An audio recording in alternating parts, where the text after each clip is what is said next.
Ty Bothwell, Philip Glasser, Bobby Whalen, and Braden Reisdorf. Coach, opening statement from you. Yeah, first I'd just like to thank Kentucky for hosting a terrific regional. The people have been wonderful, and everything that we need we've been taken care of. So first I want to thank everybody here for all their hard work, and obviously baseball is a crazy game, and the guys played well, did a really good job, and found a way to pull it out in the end, kind of in some tough circumstances. But I was very proud of them, and it was just a tough game. They did a really good job. All right, we'll go to questions for the student athletes. Please raise your hand, identify yourself and your media outlet while you ask. Right in the front, in the green. My question's for Philip. Philip, you lose Luke, obviously, in the third inning, and you feel for him as a teammate. How do you switch off the emotion you're feeling at that point to get back on mission? And what's your approach to that, and how did the team kind of generally handle that? Yeah, Luke's won us a lot of games this year. He's been an unbelievable competitor for us. Obviously, in that moment, you're emotional for him to see him go down like that. But, we had the guys come up together and say, at the end of the day, we have a ball game to win. And we were all rallied kind of behind Luke. And just playing with that emotion and just, rallying with the guys, we were able to pull it out. My question's for Ty, Mason Williams, the Hoosier Network. Ty, you had a lot of emotional moments tonight coming off the mound, a lot of celebration, a lot of triumph. What was a night like this? What does a night like this mean to you? So I don't know. It was just a good experience for me and the rest of the guys. It's like it's everybody's first regional, basically, and we all want to go out there and have a lot of fun and play with a lot of pace and get a lot of things done and win the game. So like every out is gonna be a determining factor in it, and you got to celebrate the small victories and then win the battle in the end. So I mean that's basically how I treated it, and I'm sure everybody could back me up on that. It was just a fun experience all around. So. WIUX Sports. Ty, after the Ball State game, you were struggling. Your ERA was over 9. That Xavier game, you had a stellar outing. What changed after that? So I started playing around with arm slots a little bit and just being a little weird and playing into who I am as a person, I guess. And I guess it just kind of started taking over and helped me get my stuff back. So. Matt Byrne, Indiana Daily student. Braden, when Luke goes down in the third, kind of an abrupt exit, and the next person in line, what was kind of that hurry process like for you to get ready so quickly?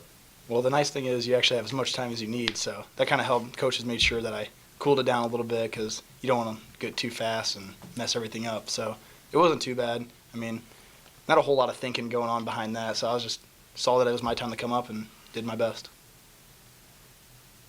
Ben Haller for the Hoosier Network. I guess this is for any four of you. Ty mentioned not a lot of tournament experience as a whole on your roster, but you guys didn't show it today. What was was the mindset any different, and what was that like for your first experience? Bobby, you want to take that? Yep. Yeah, I mean, I would say Luke gave us a great start. He went down. Reisdorf, a freshman, came in, and he kind of calmed the whole group down. It was really impressive from a freshman. He calmed all of us down, and we rallied behind him and Luke. And then, yeah, the pitching, they threw well, and then our hitting came late. And, yeah, I would say Luke and Reisdorf really, really slowed it down and let all of us play loose. Philip, anything you want to add to that? No, I'd just say that, we've been in the arena a lot this year. Coach Mercer does a great job of getting us, in great environments early on in the season. And, we've played a lot of close games. So just being in those close games and just knowing how to pull it out like we did today, it's kind of, how we did it. For Philip or Bobby, in that fifth inning, you guys kind of utilized small ball, something that hasn't really been much of your MO this year. What was the game plan as far as attacking that, and I guess what led up to those decisions? Yeah, I'm sure Coach Mercer was kind of surprised, lay down the bunt. Told him I'm a great bunter, but, in all seriousness, just saw that the third baseman was back and was able to, put a good bunt down. And then obviously Bob, comes up, does the same exact thing. And just applying pressure on the defense is, our main philosophy as an offense. And, any way you do that through small ball, through, just hitting the ball that day, whatever it is to put as much pressure as we can on the defense is, what we utilize today. Aaron Schiffer on assembly call. For any of you, how much did it change you mentally to be able to come here, on a bus and not have to fly a long distance, to be in a close regional rather than having to travel, farther? How much did that help you to be relatively close to home? I would say the fans are the biggest help. I wouldn't say it's the flying or the driving, but our fans got to travel with us, it being so close, and it's really easy to play for the people in Indiana. They've been amazing fans all year, and it's awesome that they get to experience this with us. So I would say, yeah, just the emotion the fans had, and we got to rally behind them, and yeah, it was a lot of fun. Zach Browning, the Hoosier Network for Philip. What was the feeling like in that top of the ninth inning? The sophomores coming up huge with Brock, Carter, and Josh. What's that feeling like in the dugout watching them? Yeah, it was a sense of relief, but it's also, I was on third base when Brock was up, and there's just this confidence that he was just going to get the job done. He's an unbelievable player, and then guys behind him, they've had great seasons, and we all just believe in each other. That's why I think our offense is as good as it is, because we're willing to take a walk or something because we trust the guy behind us. We all trust each other 1 through 9. And then when you have that in a team, you have a really dangerous offense. Work or injury, D1 baseball. Excuse me, Braden, you talked a little bit about the physical preparation when Luke went down. Talk about the mental side. As a freshman, sure that's not how you envisioned making your NCAA tournament debut, but talk about what was going through your head when you took the mound. Well, honestly, I didn't think a whole lot at all. I'm just happy to be out here, so I'm just enjoying everything I can. Anytime I get to go out on the mound, it's still a game at the end of the day, and to be here and be able to compete with all these guys behind me, it's just a fun time. Carl Jennings, IUBase.com for Ty. You mentioned the change in your pitching assortment. It looks like you kind of went back to your normal old self today. Can you talk a little bit about that? Yeah, it was something that Glant and Merce had talked about with me a month ago or so, and it was more or less just like trying to figure out a way that I can get back out there and help out the team. And eventually, the hope was that me finding the strike zone from the side would help me come back over the top and get the feel back for my over the top release point. And I think it's been helping quite a bit. And yeah. Your confidence. Oh yeah. Just getting your confidence. Yeah. Just that too. It's definitely been a big confidence booster to be able to go out there and compete like I did last year, and just finding a way to attack hitters with my stuff and be able to put guys away now is just been very big, and it's definitely helped with the confidence and being able to go out there and compete for my teammates. Last one here. Braden, now with coming in after Sinnard getting hurt after 2 innings, it seems like as a freshman you've been put in every single different situation in the book. Has it been kind of hard to adjust to different situations this season, close situations and starts? There's not too much difference, honestly. If you have a start, it's a little different compared to relief role, but any relief role, you just got to wait for your name to be called at any moment, and so it's more just mentally being prepared rather than physically. Student athletes, thank you so much. Good job, boys. Good job, Ty.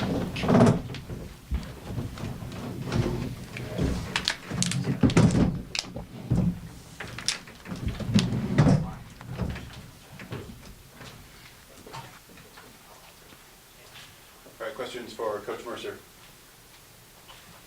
Kevin Kendrick from the Blue and Gold News. Yeah. Coach, you mentioned a little bit about you running, attacking West Yeah. Virginia that way. That's the way West Virginia usually attacks. Yeah. Did you see something looking at them that you felt like you could do that? Or is that a case of, hey, I'm going to see how they react to ways that they usually attack other teams? Yeah, Philip was laughing because I've urged him to do that. I've urged those guys to do that. A lot of Midwest kids, it's they don't grow up by nature, bunting and drag bunts and whatnot, and so you have to really teach it, and you have to force them to do that. And the hard part is I try not to put my hands on the game too much. I'm more of a pro model that way. I'd rather just teach them how to play and then let them go play and let them have the feel, the moment, and the confidence in it. Because if I'm forcing on them, a guy's not confident in it. And so Philip and I have not going back and forth, but I've really encouraged him to do that. Hunter and Phil and Bobby was kind of always willing to do it. But he pulled it out in the right moment. I've told those guys, if the third baseman is back in that situation, you have to be confident in your ability to just advance base to base. And everybody wants to hit a 2-run double and hit 2-run homers and those things, but you have to advance base to base. And so we've actually done a lot of bunting the last 2 or 3 weeks. I put the machine on the field. We got back home this past week. We had the long 2-week road trip. And I just put the machine on the field and just said, you're just going to bunt until you be more confident in it. And if the situation arises, I didn't put it on. He put it down. Now, with Bobby, I did. So I was going to give him one pitch. He said, what do you want to do? I said, you can either drag or swing the first pitch, and then I'll make the decision after that on the second pitch. And second pitch, I put the sack down. And Bobby is a good bunter. Bobby's very dutiful. He just put a really good one down. I think their second baseman was probably late. Cover in the bag, and so you got double clutch. And when a pitcher double clutches, it makes it hard. So he threw the ball away, and so it's one of those things we've tried to do it and try to encourage them to do that. But I don't put my hands on the game too much. And Phil's a great player. He is one of the all-time one of my all-time favorites, and he saw an opportunity and he put a good one down. You always talk about use the last 6 inches of the bat and kill it, and buddy, he did it, and it changed the game. Talk a little bit with CNHI and Jeff, can you describe to us what Luke described in his arm, and then also kind of the fire drill mode you have to go into in terms of your decision-making ability at that point? Yeah. Well, he just kind of talked about having some discomfort, and so at that point, it's you just take him out for precautionary reasons. He broke the school record, I think, in strikeouts there in the first inning, I believe, and so he's been terrific. He hasn't had any discomfort before, and so you just got to get him out of there just to make sure, and he's going to be okay. And you, like you said, you have all these plans in your mind. The best laid plans often go awry, and they did. So you're looking at rise door for Kraft, and you can watch all the video you want to watch, but until you get in real time, you don't know how their swings are going to react. And so it seemed like the four seam was a better matchup. Just the velo at the top was going to be a better matchup. So then that's not a great matchup for Kraft, especially because Kraft's been out for the last 2 weeks. So now you throw him in there in the first. You're in the middle of the fire drill, like you said, and then you're throwing him in there. In the first 2 innings, they've given you a little bit of feedback and said that the sinker is not as effective. And so that's when you go to Reisdorf. He has 2 fastballs. He's got the 4-seam and the 2-seam. The concern there is, he's a good velo guy. He's usually low to mid 90s, but when you rush a guy, you usually lose a few ticks, and that was my fear. Is he going to be 88 to 91 instead of 92, 96? And he wasn't quite back up where he typically is, but he held his velo pretty good. He was able to get a couple 93s on the 2-seam maybe, and so he was able to be effective in that regard. And then we hadn't planned on throwing Ty tonight. That wasn't the plan. But then once the 4-seam became effective, then it's like, okay, who's got the best 4-seam left? And it's Ty. And like you said, he has the confidence. It was one of those things where you don't know. You don't quite know. Is he going to have to be sidearm? And sidearm was not going to be a good matchup. But if he could get it cooking with it over top, he was going to give him fits.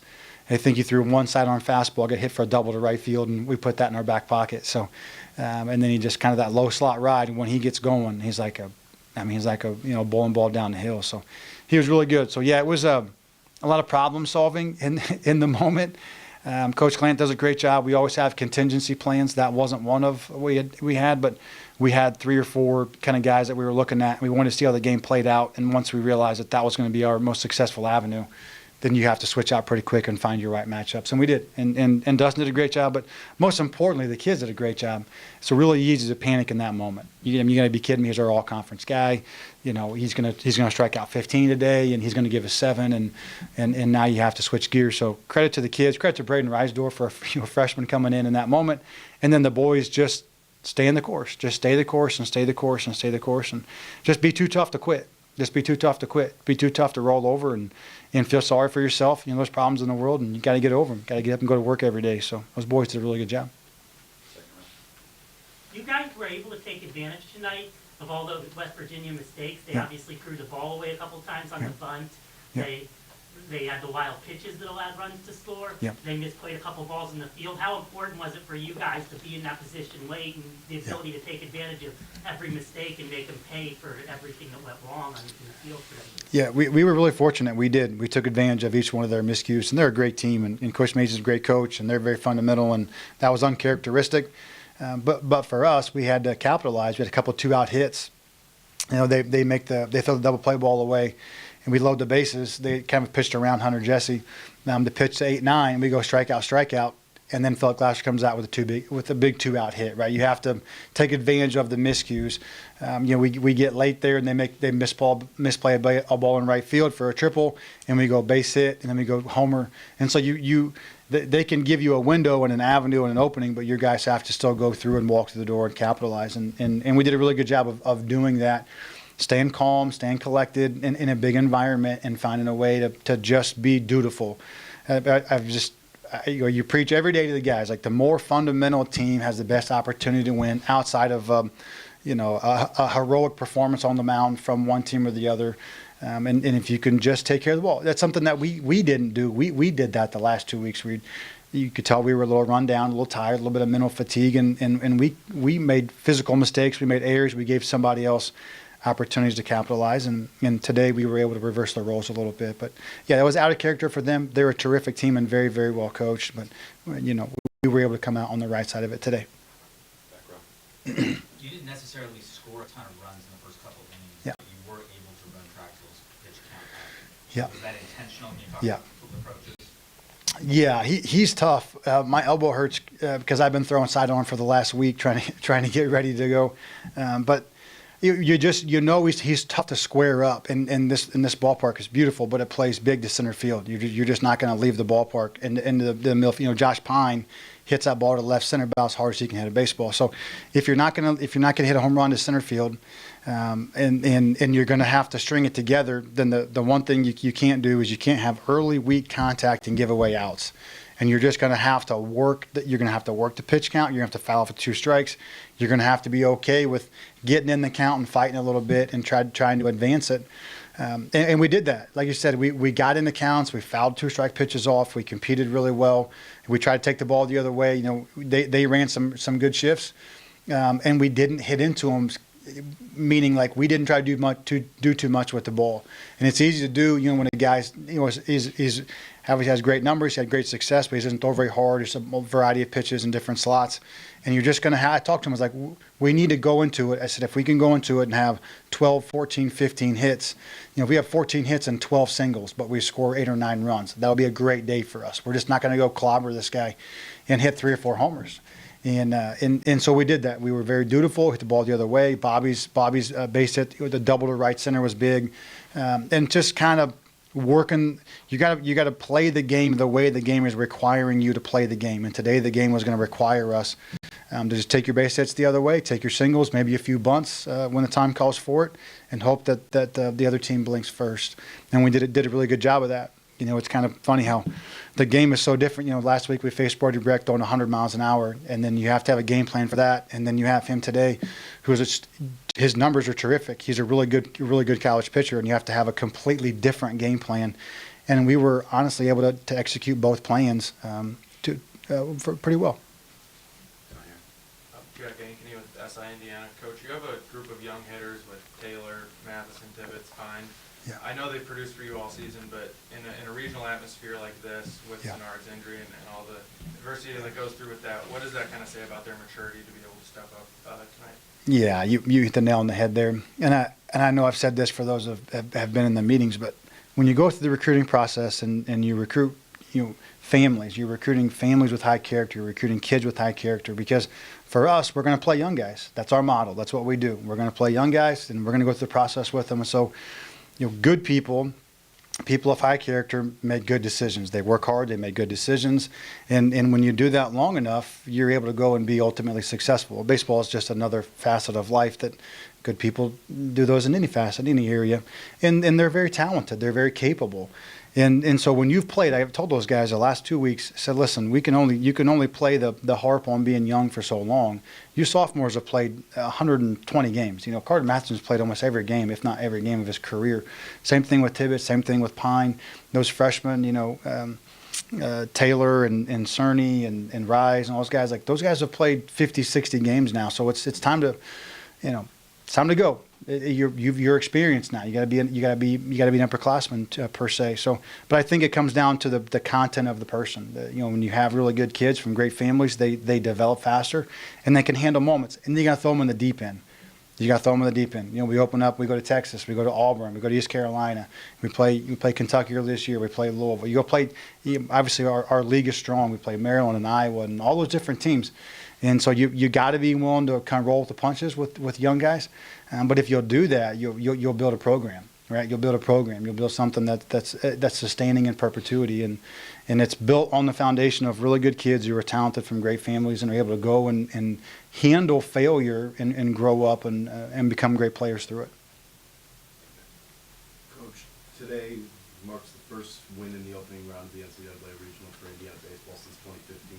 Yeah. How important is that for you from a program perspective? It's my first one too. So I think it's my 6th time as a player, as assistant head coach, and the first time that I've done it too.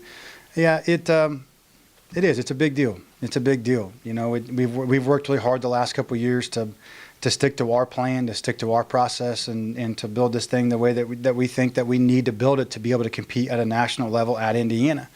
And sometimes that's hard. And it's arduous and it's grueling and it's painstaking. You have to be committed. You have to be willing to go through the hard stuff to get there.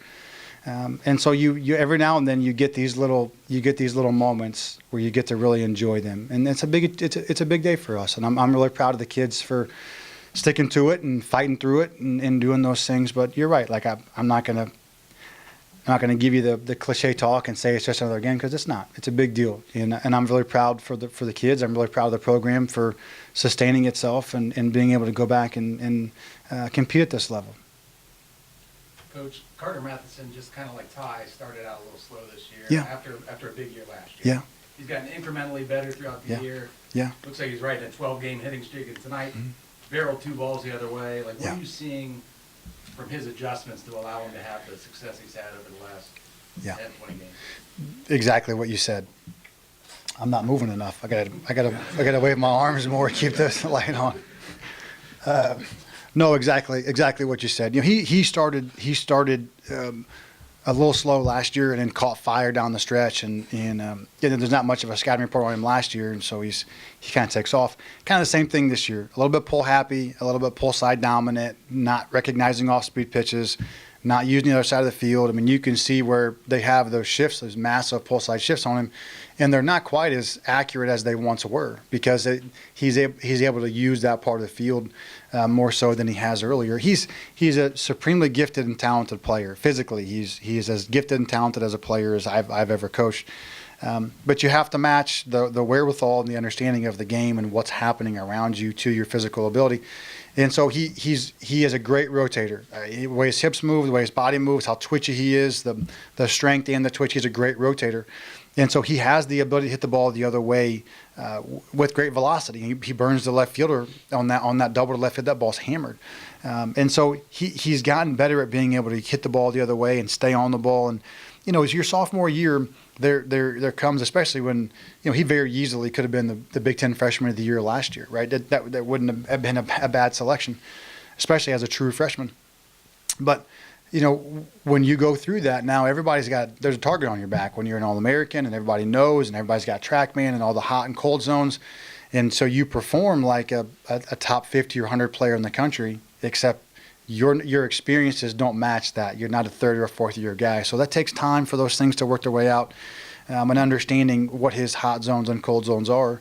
He's made a little bit of an adjustment with his hands. Sometimes he can get really tight to his neck, and get a little bit like wrapped and then pushy, and so that kind of exacerbates the problem. And it was good to get back home this week where he was able to kind of free himself back up, and we were able or he was able to make that adjustment and hit the ball better the other way again. But yeah, I think it just knowing who he is as a player, understanding how the game was going to be played to him, and then trusting himself to use the middle of the field. A lot of times your pull side homers are off speed pitches, right? Your pull side homers are off speed pitches, and then the middle to the other way are going to be more fastball dominant. So his home runs to right center and the balls over the plate are going to be more fastball dominant. He's made a good adjustment doing that. Let's go last one back there. Reisdorf, Senard, and Bothwell have made a lot of your starts the last few weeks. Yeah. Has there been much thought in what we're going to see tomorrow? Yeah, not too much. Not too much. Yeah, yeah. I know. I'll go ask Coach Gallant. I'm sure he's like the Mad Hatter right now. He's got his notebook and he's got 15 different scribbles and all those things. So, we've got enough guys to go and do it. It's just going to be young, and we're going to have to fight it out, and we're going to have to chop it up. And but you got to win today. You can't leave it on the field. That'd be great to have a starter tomorrow, like Ty or Reisdorf or what have you. But if you got an L next to your name, it don't matter too much. So no, it's a great question, and I would tell you if I knew, but I'll go ask the boss and see what he has to say. Coach, thank you. Thank you so much. Have a nice night. Thank you.